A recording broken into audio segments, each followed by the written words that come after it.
Alright, so welcome back into another Dragon Ball Super card game video.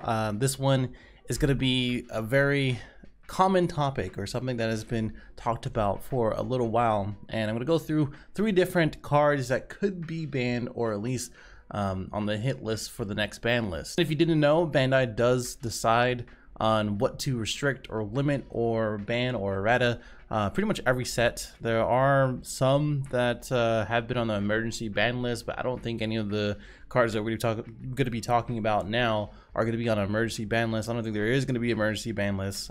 Set 11 is pretty close. Like, I think within the next month they're going to come out with the ban list, and I think these cards are going to be something to consider. All right, let's get right into it. Well, first is going to be actually a Boonie.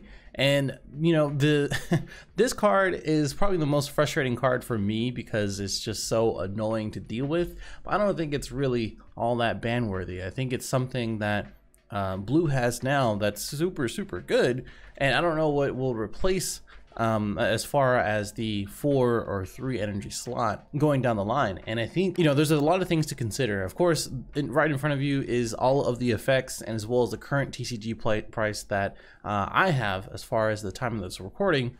And you know, Boonie does do a lot of different things, and the reasons why I think if anything, are on the right, where you can definitely ramp a lot more with the new baby Vegeta, and as well as the new blue Vegeta that we've actually seen previewed from, I think, Frank Castle. And that, along with Zamasu and as well as the Zeno Unison, all to put together make a Boonie really strong. And the reason why I say that is because as you do ramp, your life still keeps high, you know, with Zamasu and as well as Vegito, for instance, paired with the Zeno Unison. On turn 3, you're basically putting this guy out. Well, yeah, basically turn 3, and you're still at 6, 7, 8 life. The opponent has to deal with you paying that 3 or 4 energy for 4 battle cards, basically, that all have 15k and as well as 20k attacks, while your life is still super high. And because you're playing blue, you're probably going to be playing Senzu Bean, you're probably playing a lot of negates, like the new Trunks negate that prevents the opponent from attacking without bottom decking 2 cards if their energy cost is greater than their battle cards are greater than their energy cost, you know, the one. And as well as all these other cards that are super defensive. Mention that his activate main does say you can reveal their top card. Not only that gives you information, and also shuffles their deck, which is kind of vital for some decks. But also, if it is a battle card, you get to untap a blue energy, which is a multicolored energy, or even just a regular blue energy. And because of this, the longer that Boonie stays, in which it still can't get KO'd, but it can be warped, it can be all these other things, it's repeated every single turn. You have to deal with the 20k, you have to deal with the untapping and shuffling your deck, you have to deal with all the tokens that it comes out, and even then, past turn 3, it's going to be played again. If they draw another, if they play 4, if they draw another, you're going to have to deal with those again, which is going to be over and over again. Not that they get these 4 battle cards with all the attacks, they have all the blue defensive options, they have the repeated blue energy untapping, but also because you're playing the Zeno Unison, which is already hard to get rid of. Yes, it's a 9k, but it does get 2 markers and a free energy right after. Yes, there is RNG, but generally, if you do cater your deck to mono blue or just blue cards in general, you're not going to have an issue with RNG. Generally, I won't say all the time. I know all these untapped tournaments have been kind of proving me wrong on that one sometimes. But because you play that, you're going to have more than 2 markers or 2 or more markers. And because of that, the Trunks counterplay can get rid of a lot of answer cards, and as well as prevent your opponent from even playing a lot of different things. And then the last thing is, of course, 15k combo power from the tokens itself. So if they topo, or if they try to dome pit, well, if they dome potential, you're just going to lose the tokens. But if they topo, or if they flying Nimbus or something, and you just have the tokens there, now that's just 15k combo power on the board. And if they don't get rid of it, then you could just use that to protect your life even more. And then if they swing with those tokens, that's at least 3 cards out of your hand, unless you Senzu Bean or unless you use something else that boosts your leader for the duration of the turn. For instance, the new Dark Broly does have that new extra card that does give him 5k for the turn. Now, let's talk about why not. Let's talk about the answer cards in general, in which there are a good amount, right? So from Dark Power Black Messiah, that's my choice of card because it just affects so much. It's a really good card since it's only one cost. It's you can awaken with it, and it affects pretty much a lot of different decks, from Vegito, from Zamasu to Pan to I don't know who play Pan, but anybody, right, for 15k or less with non-keyword skill. And of course, the Boonie uses this auto in order to play those tokens, and he's gonna have to pitch, or whoever's gonna be you're playing is gonna have to pitch 2 cards per token every time that they do play a Boonie. Which in blue, they don't really have that many options to remove, which is why for that 4th card there, the Secret Identity Messiah is usually mainboarded or sideboarded, or they have to tap it down, or they use something like a counterplay in order to prevent that Dark Power Messiah. So if you play that turn 1 or turn 2, and their turn 3 or turn 4 is coming up, then that's really gonna stop the Boonie, and they have to deal with the Dark Power Messiah first. Or else they're just gonna have to pitch for those cards. Actually, the people is pretty cool since their first attack you can negate. The next attack you gain 5k for your leader, and just so on and so forth. It's just gonna stop their turn, or they're just not gonna commit to it. But it goes back to that point of they're still gonna have those tokens as combo power, and that's kind of a problem for the opponent or whoever they're playing against. But this will definitely buy you a turn, especially if you couple it with your own combo power or other cards that boost your leader. Then we also have Mickey Kabara, where you can go ahead and use his auto effect to clear the Boonie turn 2, and that'll just kind of prevent them from playing it the next turn. And the only issue is that Mickey Kabara is nice, has a 15k attacker that does have deflect, but you just can't play 80 more of the copies of the card afterwards. So I don't know. Of course, your identity is really good. 6 Overwhelm is not that hard to get to really in any deck. It's a 25k attacker. It's for free. It gets rid of tokens because it adds up to the cost. It doesn't choose the cost. Tokens don't have a cost, so just remember that. And overall, just a really good card. Then we also have Vegeta Exploding Weakness. This is probably a little bit better than Kaioken because by the time you get Kaioken, it's the same thing as Secured Identity. It's just that you pay 3 for Kaioken, and they already swung with the tokens or did their attacks or whatever it may be. But Exploding Weakness not only boosts your leader if you're playing a red leader for 5k, but also gets rid of the Boonie and as well as the tokens, since it's not trying to KO, but getting rid of them. And then Yamcha, even though I hate the card, does have a counter window too, in which if they're using their auto, you can play against that and get rid of 2 tokens. And if you're playing Bulma, you have a blocker right after that. Topo is always so good because, you know, you're going to be attacking a lot with the tokens as well as Boonie and as well as their leader. And as soon as they swing with something, you can prevent them from attacking because they're just going to have to pitch for every token, which is just not going to be all that great. Senzu is also good because the tokens are 15k. You still have to deal with the Boonie. You still have to deal with probably whatever cards they combo with, but those are cards out of their hand, and Bean will just say kind of no to the tokens, or else they're going to have to commit more cards to it. Dormant Potential is probably the best card for this, especially if they swing with the token. You just you counter. It doesn't negate the attack, but you counter. You kill all the tokens because it adds up to a cost again, and it prevents that attack. And they only have 1 more attack if you pitch a green card. If they only play the Boonie, they're probably going to swing their Boonie or a leader, and that's all you have to worry about. Nimbus is not that great because they still have a unison generally.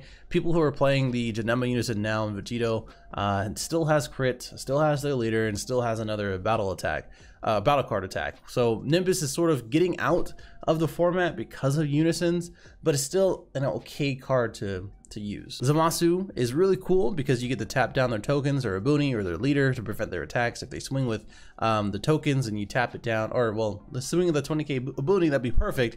You combo this, you tap down their leader, and then you can rival like a Bojack or the Goku hit and block, and tap down something else with Bojack as well. Also, if you're unawakened and they swing with the token, you can just tap down their Boonie or their leader afterwards. It still meets 20 to 15, and that's always good too. And then lastly, Crusher Ball, because the battle card being played is in rest mode, it does choose all the tokens just like everything else. Same thing with the ruling of March of the Great Apes. It chooses all the apes, etc.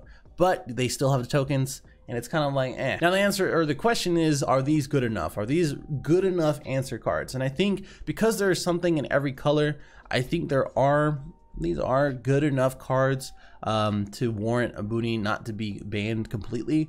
I can see them putting them down to like 2 maybe, because it is a little oppressive when you get them back over and over again. You just draw the Boonie and you kind of survive their attacks. A turn 4 a battle card should be pretty good, and I think a Boonie is one of the best, if not one of the best. Shout out to Espira. And honestly, I don't think he needs to be touched just yet. All right, moving on to Bibbidi. So you kind of already know my opinion if you already see my video when I said Bibbidi basically carried me in Gen Con. Didn't really carry me in the TOP, or not the TOP, but the All-Star Showdown. But I think it is definitely something to consider. And with Jordan Marco winning that event and having 4 Bibbidis and having the opponent, Justin Rios, to say, hey, do you have also 4 cards to get out of my 4 cards plus whatever else I had for the Kais to get to 180, 200, 250, whatever he had, in correlation to that.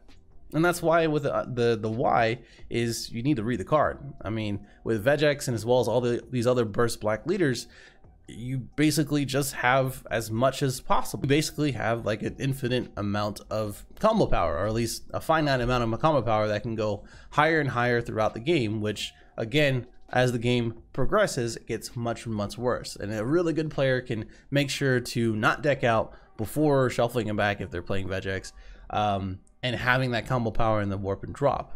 And originally, I think Bibbidi was good, and I'm gonna put a screenshot here as far as when I was saying in the mega thread for Brandon, our teammate, in which, you know, their heart was in the right place, but my vote is to errata it back to Boo, because Boo doesn't really have a big hand. They're always gonna have 5 or 6 cards in their hand, depending on what they're doing. And this is the Bibbidi leader, the old set 10, or I think set 9 or set 10, I forget the set that it came out of, the black Boo leader, in which they didn't really have a hand, and this is going to be the thing that compensates it. So they can't really combo the cards out of their hand, and if they're really trying to get rid of, or trying to get out of a big combo, and that the opponent is going to be attacking them with, and they have to meet that combo power because of how their deck works, Bibbidi is going to be the answer for it. If they errata back to Boo, then it just makes all sense. It makes all the sense. It is still, even though the restrictions for all your energy are black, it's really not that hard for any decks. And Boo, obviously, it's not that hard. And I think it should just be kept that way. Moving on down the list, saying, you know, really, honestly, like your 10 cards could equal out to 2 or 3 Bibbidis later in the game. Even if you're trying to go into game doing like a huge amount of combo power, you still just need a few Bibbidis, and that's it. That's all you need to do. Honestly, it is worse than Mirror Champa, because Mirror Champa, you can kind of predict, you can kind of negate that type of thing. If you're around for those days, you swing with Mira for a lot for your warp, because it gains that much attack power when it attacks, and then you Champa if they're at 2 life, right? But with Bibbidi, you don't really know what attack is gonna be the Bibbidi attack, right? You have to just negate all the attacks or try to prevent the least amount of attack power, as in, like, if they're swinging with a 1-drop Kai, you're going to want to just take that because you already used the negates for the leader and the unison and everything else, and then go from there. And also 2 things is that it does have an unrestricted leader, which I think, like I said, Boo should be the leader for this. It shouldn't be any other leader. And then the unfortunate answer cards, we're going to take a look at it right now, in which for the answer cards, which I'm blocking one of them, the Bardock Unison, is the Kai, in which you just put him back into their hand, which is just a terrible idea. Same thing for Jacko, because they're just going to swing with something else and just combo it. The better option for this is going to be Negotiator Krillin, which it does have barrier, which most black decks can't really handle. And from here, they basically just go back to the drop, in which, and for this, you combo it from the drop, the combo area or the battle area, and instead of going back to their hand, it goes right back to the drop area, so they can't combo it again. And that's probably the most effective option outside of Tragedy to Foretold, which, I mean, the best deck that plays this is Broly Surge, and I don't know if anybody's playing that. It is a good card. It's just that you only choose one, by the way, and you can always play the 4-drop as well, but you have to pitch for that, and that just feels neg. And good luck getting to 5 energy for this SCR, but when you do get it out, at least you don't have to worry about Bibbidi ruining your day when it comes to trying to take for game. And they also have the Bardock Unison, which is probably one of the most effective options if you're playing green. It is only 2 energy. You can get to 3 markers pretty easily, and you get to make sure that the Bibbidi combo is not going to be used because you're going to be choosing that every single time. Then we have some red stuff in which the Cooler, the Boo, and as well as the Frieza all are going to be in the defensive step, in which if they're swinging the battle card, then you can go ahead and just minus it until it dies and it gets a place in their drop. But for the leader and as well as the Unison, those are the things that you have to kind of worry about. But I mean, that's the only thing I really think of. And the same thing for the 1-drop Frieza. As long as you have the energy, you can pay the red, minus it until it's gone. But if you're playing against Vegex, which is the most oppressive deck that plays Bibbidi right now, then they're just going to have the Time Agent Vegeta and then just warp it, right? So just keep that in mind. And then lastly is going to be the Cell SCR. I'm not really in the camp of banning this card. I think it is super strong, but I don't think it needs to be banned. But it is being talked about, and I don't think it should be something that be overlooked. And the why is that it has deflect. So deflect on an SCR is always kind of annoying, but whatever. It is a free Quadra Striker that has 40k for pretty much any turn. And honestly, the best deck that plays it right now, in my opinion, is going to be Injured Destruction. Basically turn 2 or turn 3, Jaden, Sandy, and I think even Marcel Russell with the his deck in the All-Star Showdown has showcased that you can do that pretty consistently on those turns. And I think that deck, and as well as this combo with that deck, is being underrated. And I think it's going to be something that we're going to talk about in the future. We're just not talking about it right now since there's other things like a Boonie and as well as Bibbidi. And of course, the why not is, you know, it's probably the first SCR to be considered to be banned. I don't think any other SCR is all that bad. And honestly, you have to really think about that it is free, but it is committed as energy, right? When we're talking about SCRs, you have to get to that point and build up that point. And if something warps within the game, like AOD or something else that gets you to that point for successor, as in 12 energy, then yeah, it's gonna be a problem. But otherwise, Cell is kind of a dead card in your hand until you get to that board state and actually get it out. And honestly, your opponent should have some form of removal. There's so much free stuff. There's so much generic stuff that has removal. There's so many things that could remove in every color. Blue is probably the weakest for that. Well, I think yellow is the weakest for that, and then it's blue. But your opponent should have some sort of removal or something to get rid of your yellow and blue or yellow and green cards, because those are the things that Cell cater towards for successor, and you should know that and should really kind of plan towards it. But I am done talking. Comment below. Let me hear your thoughts. Let me hear, what do you think should happen? Do you agree with my points? Do you disagree? Do you think any other cards like Koitsukai that you can't interact, even though it's a good answer card? Or do you think like a Unison wants to get mana, or should we get mana? Are you limited? That's pretty much it. I will see you guys in the next one. Make sure to subscribe, join the Discord, buy my merch, watch my videos. Okay, bye.